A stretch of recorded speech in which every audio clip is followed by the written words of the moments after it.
A Weekend in London.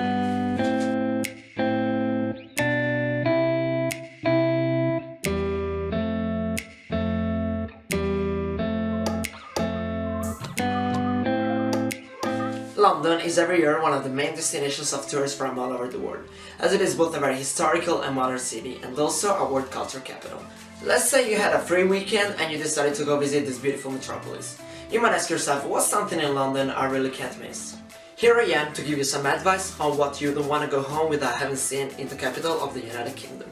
In my opinion, the best way to start a weekend in London is having a good breakfast in one of the bars nearby Hyde Park. It's not a coincidence that I'm recommending to you bars close to the main park of the city. In fact, after a full English breakfast, you might start feeling a little too heavy if you're not used to it. So you have a chance to take a walk and to visit this amazing historical park. The park features some great monuments, such as the Diana, Princess of Wales Memorial, a noble stone founded in 2004, and the London's Holocaust Memorial dedicated to the victims of the Holocaust.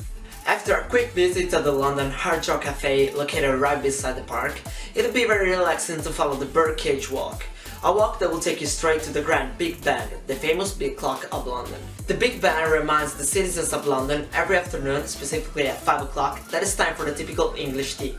The English tea is a tradition you can't not follow if you're looking to experience the life of an actual English citizen, even if for just a few days.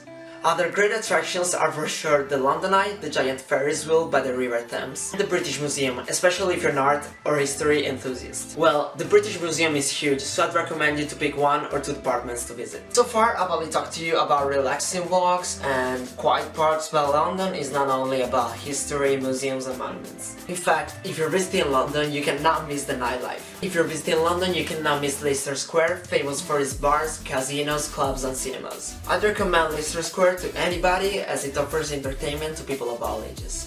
Another great place to see if you're looking to spend a night out in London is for sure Covent Garden, famous for street performances. The performances are timetable and people have to audition to gain the chance to perform in Covent Garden. There are street performances every day of the year except for Christmas Day. London is also a capital of sports, of course. If you really love sports, you have to go visit at least one of the stadiums among the Emirates Stadium, Stamford Bridge, Wembley. I mean, there are a lot of big stadiums in London and you really want to go see one, at least. Most popular sports in England are football and rugby, and seeing a game at the stadium might be one of the experiences you remember for your whole life. Sports for London citizens and for English in general are essential. One last thing I need to mention about London is shopping. There are several distinct shopping areas and streets in London, many of which have their own theme. If you had to pick one street you cannot miss for shopping, that will be Oxford Street. Here, with more than 300 shops, landmark stores and outlets, you will find the best shopping in London.